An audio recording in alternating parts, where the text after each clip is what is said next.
예수께서 백성 중에 모든 병과 모든 약한 것을 고치셨습니다. 그러므로 주님께서 이 땅에 오셔서 천국 복음을 가르치시고 전파하시고 그리고 많은 약한 자를 고치심으로써 진실로 이분이 선지자이심을 확정하셨는데, 이 모든 행위들은 유대인들로 하여금 하나님께서 그의 목적을 이루시기 위해서 역사에 개입하셨다는 사실을 믿게 했습니다. 그들에게는 자기들의 죄를 회개하고 예수를 메시아로 인정함으로 준비되어 있어야 할 책임이 있었습니다. 예수님의 사역에서 부르심을 받은 네 제자들의 사역이 극적인 것이었는데, 이에 수많은 사람들이 예수님께 소문을 듣고 그의 말씀을 듣고자 주위에 모여들기 시작했는데, 갈릴리와 데가볼리와 예루살렘과 유대와 요단강 건너편에서 허다한 무리가 예수를 좇을 것을 놀랄 일이 아니다 하는 것입니다. 무리가 계속해서 모여들자 예수님께서는 산에 올라가 앉으셨습니다. 그의 제자들이 그에게 나오자 예수님은 그들을 가르치기 시작하셨습니다. 그 가르침이 마태복음 5장에서 7장까지 기록되어 있는데, 이 말씀을 흔히 산상수훈이라고 말씀합니다.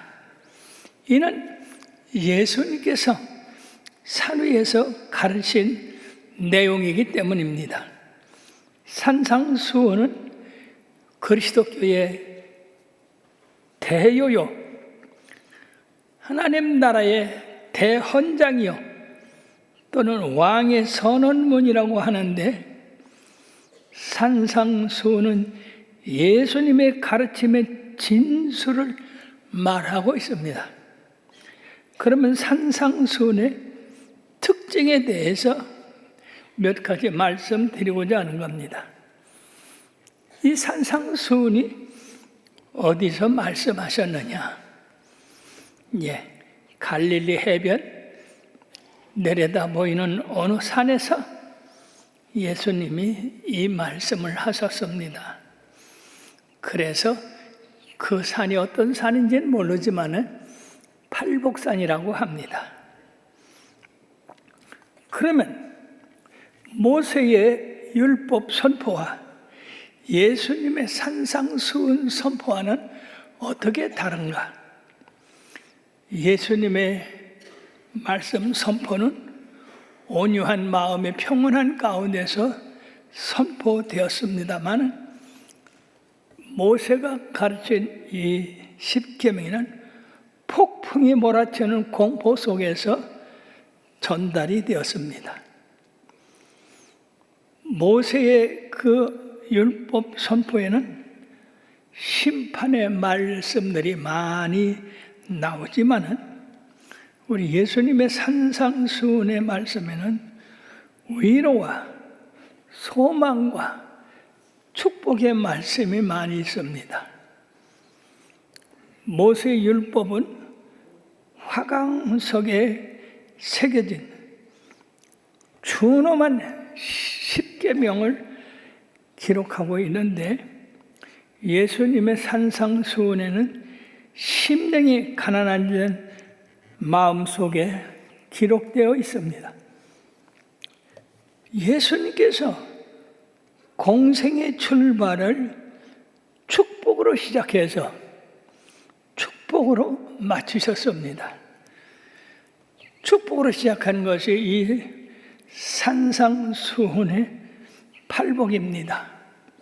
심령이 가난한 자 복이 있고, 애통하는 자 복이 있고, 어려운 자 복이 있고, 이렇게 우리 예수님이 팔복으로 시작하셨고 쭉 그의 세계가 이처럼 복받는 일로 이루어지다가 예수님께서 이 지상의 모든 사명을 마치시고 하늘로 올리실 때에 감람산에 모인 그 500여 명의 제자들을 축복하시고 하늘로 올리셨습니다.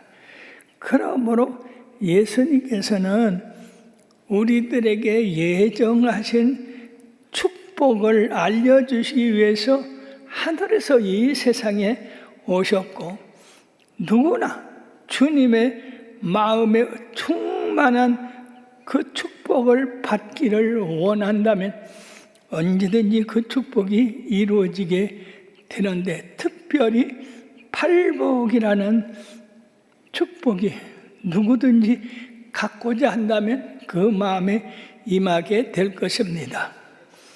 네 번째로는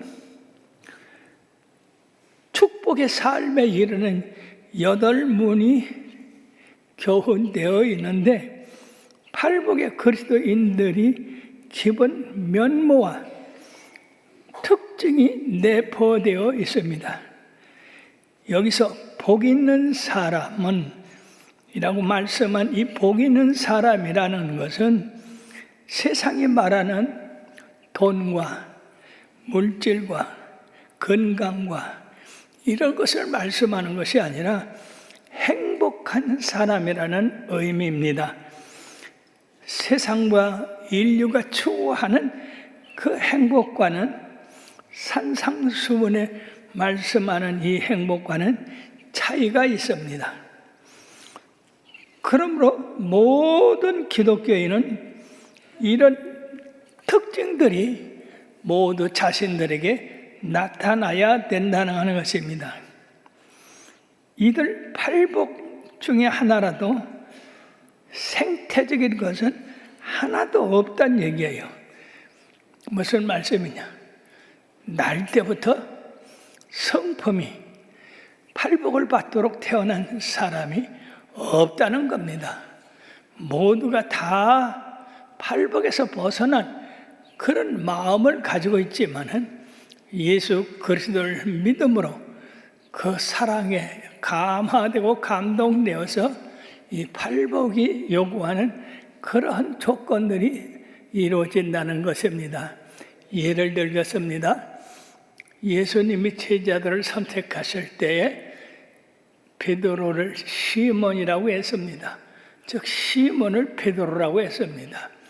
갈대와 같은 그 사람을 반석 같은 그런 사람이다. 또 야고보와 요한을 우레의 아들이라고 그랬어요. 우레의 아들이라는 것은 성질이 급하고 참으로 위험하다 하는 겁니다. 예수님께서 사마리아로 통과하실 때에 사마리아 사람들이 예수님을 막고 통과하지 못하게 했을 때 이 야고보와 요한이 주님, 우리들로 저 번개와 천둥, 하늘로부터 불을 명하여서 저들을 멸하게 하리까? 예수님께서는 그러지 말라, 우리가 다른 곳으로 가야 되겠다 하고 그들과 싸우지 아니하고 다른 곳으로 지나갔던 것입니다. 이와 같이 야고보는 일찍 순교를 당해서 더 기록이 없지만은 이 사도 요한은 하나님을 잘 섬겨서 끓는 기름가마에 들어갔지만은 거기서 죽지 않고 살아서 반모섬에 가서 기도하는 가운데 요한 계시록을 쓰게 됐고, 그리고 장수에서 에베소 교회에서 말씀을 전하는데 그의 말씀은 사랑하세입니다. 사랑하자. 주 안에서 우리가 모두가 사랑하자. 그리고 그의 끝맺는 말이 강대상에서 강론하다가 성도여, 우리가 서로 사랑하자. 그 말을 하고 하나님 나라에 갔다고 했습니다. 여러분이요, 하늘로부터 불을 명하여 저들을 사르게 하리까 했던 그때와 지금 나이가 먹고 그리스도 안에서 많은 연단을 받은 이 요한이 사랑하세요. 하나님이 우리를 사랑했으므로 우리가 사랑하는 것이 마땅하다고 그렇게 하고 세상을 떠났습니다. 얼마나 사랑이 많은 사도였습니까? 자, 그뿐만이 아니라 그리스도인과 비기독교인과는 차이가 많습니다. 기독교인과 비기독교인의 차이는 첫째, 기뻐하는 것이 다릅니다. 세상 사람들은 세상 것으로서 기뻐하지만 우리 하나님의 백성들은 하나님 것으로 기뻐합니다.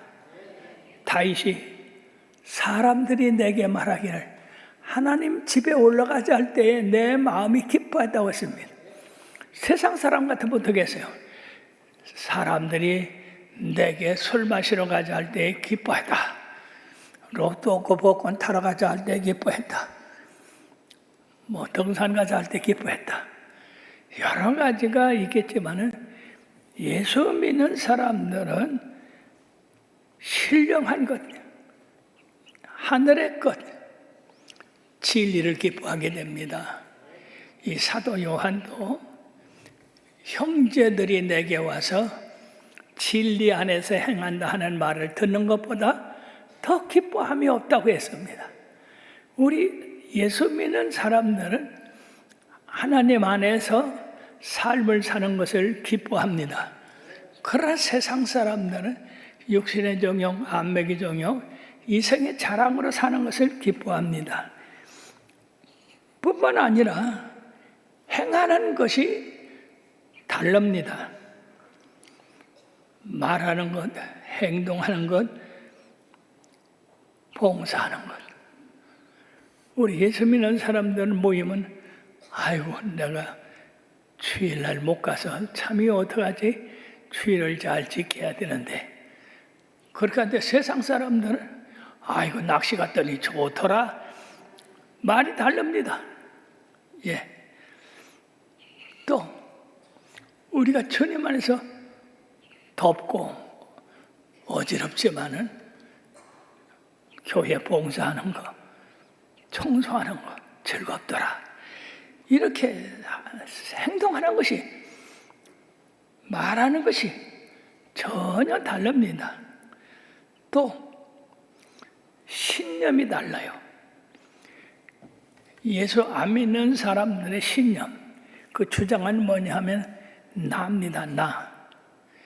예를 들면 나폴레옹이 나는 모든 것을 할 수 있다. 즉 자기는 능치 못한 일이 없다는 거죠. 그러나 바울 사도는 내게 능력 주시는 자 안에서 내가 모든 것을 할 수 있다. 전혀 달라요. 할 수 있다가 하나는 자기 자신과 신념에서 나오는 거지만은 바울 사도는 자기는 전혀 아무것도 아니고 오직 예수님께서 능력 주실 때만이 할 수 있다 이 말입니다. 지난 토요일에 귀한 손님이 왔어요. 와서 우리 교회를 잘 살펴보시고 입을 떡떡 벌리셨어요. 왜? 나는 초라하고 작지만은 하나님의 일을 크게 해놨거든요. 그러니까 이분이 놀래가지고 아니 목사님 참 큰일 하셨네요. 어떻게 이렇게 이 작은 동네에서 큰일을 하셨어요? 그래서 제가 뭐라고 했었겠어요? 예, 나폴레옹 같이 예, 내가 했습니다. 그렇게 했겠어요? 아니요. 주님이 나와 함께 하셔서 이렇게 하신 겁니다. 우리 주님은 위대하십니다. 할렐루야. 내가 위대한 게 아니라 우리 주님이 위대하다 그 말이에요. 그래서 모든 영광을 주님 앞에 돌리지만은 세상 사람은 나한테 돌립니다. 이것이 큰 차이가 있는 겁니다. 사랑하는 여러분들이요, 우리가 세상에서 뭘 할 수 있습니까? 아무것도 할 수가 없습니다. 그러나 주님을 우리를 택하시고 우리에게 능력 주시고 우리에게 할 수 있는 믿음을 주셔서 이 세상을 이길 수 있게 되는 겁니다. 바로 그렇다면 기독교인과 비기독교인과의 차이는 어디서 오겠습니까? 믿음에서 옵니다. 예수를 믿기 전에는 모든 것을 참으로 내가 줄어들고 어려움이 오고, 그렇지만 예수 믿은 다음에는 믿는 자에게는 능치 못한 일이 없다. 그러므로 믿음으로 우리들이 하나님을 의지하고 나갈 수가 있습니다. 노아가 여러분들이 120년 동안에 자기가 들어갈 방주를 지을 때에 그가 그의 힘으로 졌다고 볼 수 있습니까? 그가 믿음이 없이는, 사랑하는 여러분, 그 방주를 질 수가 없었습니다.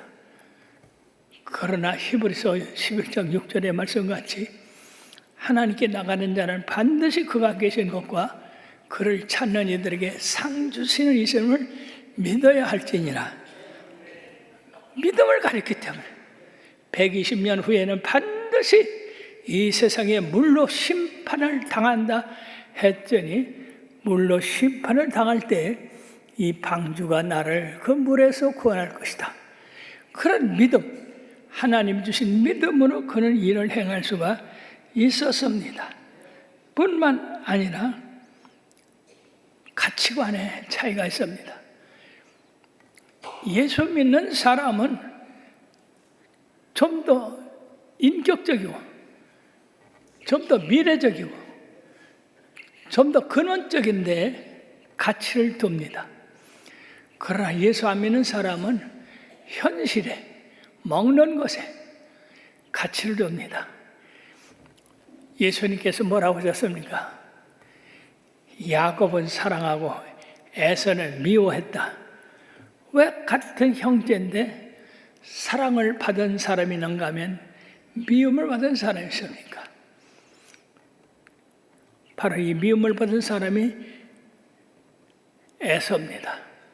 에서는 온통 먹는 거, 마시는 거, 입는 거, 거기에만 관심이 있었어요. 그렇게 팥죽 한 그릇에 자기의 장자의 직분을 그냥 팔아버렸어요. 가치가 없습니다. 그러나 야곱은 장자의 직분이라는 그 가치를 알기 때문에 팥죽 한 그릇에도 어떻게 그 직분을 샀고, 아버지를 속이면서도 장자의 직분에 축복을 받았던 겁니다.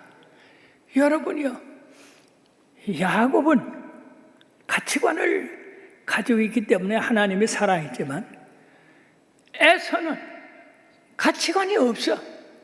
먹고 마시고 입고 쓰고 그것이 그의 가치야. 그렇기 때문에 사랑하는 여러분들이요, 가치관을 가지시길 바랍니다. 예수 믿는 사람들은 가치관이 틀려요. 뿐만 아니라 하나님 믿는 백성은 하늘에 대한 소망이 있습니다. 이 땅에서 우리가 험하고 굶주리고 약하다 할지라도 이후에 주님께서 영광 받으시는 그날에 우리도 함께 영광의 자리에 들어간다고 하는 것입니다. 우리는 이 땅을 소망 가지고 사는 게 아니라 하늘나라 먼 천국을 바라보고 삽니다. 천성에 가는 길 험하여도 생명길 되나니 은혜로다.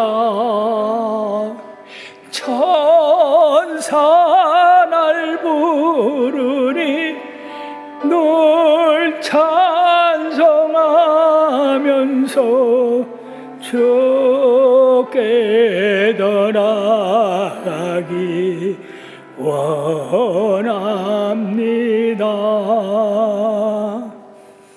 하늘나라에 늘 소망을 두고 그것이 가치가 있고 그것이 영원하다고 하는 그런 말씀을 우리들이 믿고 살아가는 것이 믿지 않는 사람과 다른 것입니다.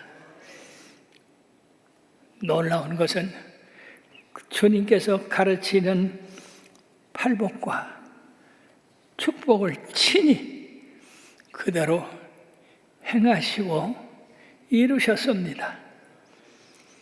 예수님께서는 심령이 가난한 분이셨으며 우리의 왕이신 그분은 마음이 온유하여 겸손하셨고 하나님의 사모함을 간절히 마음으로 기도하셨으며 밤을 밝히며 기도하셨으며 그가 가는 곳에는 언제나 어디서나 평화와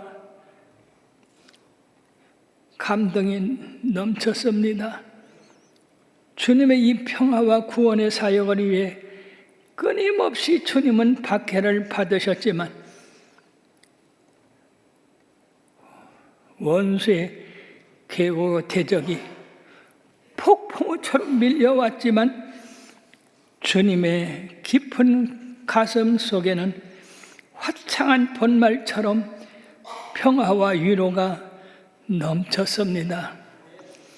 십자가의 모진 고난과 죽음 앞에서도 그의 마음은 조금도 흔들리지 않고 원수를 위해 용서의 기도를 드리셨고 다 이루셨다고 하시며 세상을 떠나셨습니다. 즉 심령에 가난한 자는 천국이 저희 것이요 애통하는 자는 복이 나니 저가 의를 받을 것이요 그리고 의를 위하여 핍박을 받는 자 복이 있다고 하신 것처럼 마지막 십자가에 달리시면까지 원수를 위해서 기도하셨던 겁니다. 아버지여 저들의 죄를 사하여 주옵소서. 저들이 하는 일을 알지 못하고 행함이이다. 참으로 얼마나 넓고 높은 깊은 마음에서 우러나온 말씀이십니까? 그러므로 사랑하는 여러분, 우리 주님은 팔복을 말씀하신 그대로 그 안에서 사시다가 그 안에서 하늘나라로 가셨습니다. 그러므로 우리들이 앞으로 이 산상수훈의 팔복서부터 배울 텐데 여러분들이 이 팔복이 여러분들 마음에 다 임하여 있기를 주님의 이름으로 부탁을 드리고 그렇지 못하면 그렇게 되도록 기도하시고 여러분들의 심령을 고쳐나가는 역사가 있게 되기를 주님의 이름으로 축원합니다. 팔복을 분류하면 처음 네 복은 하나님과의 나와의 관계이고 다음 네 복은 그리스도인으로서 동료들과의 인간과의 관계가 적혀 있습니다. 귀한 이 축복을 놓치지 말고 다 받으시기를 주의 이름으로 축원합니다. 기도합시다.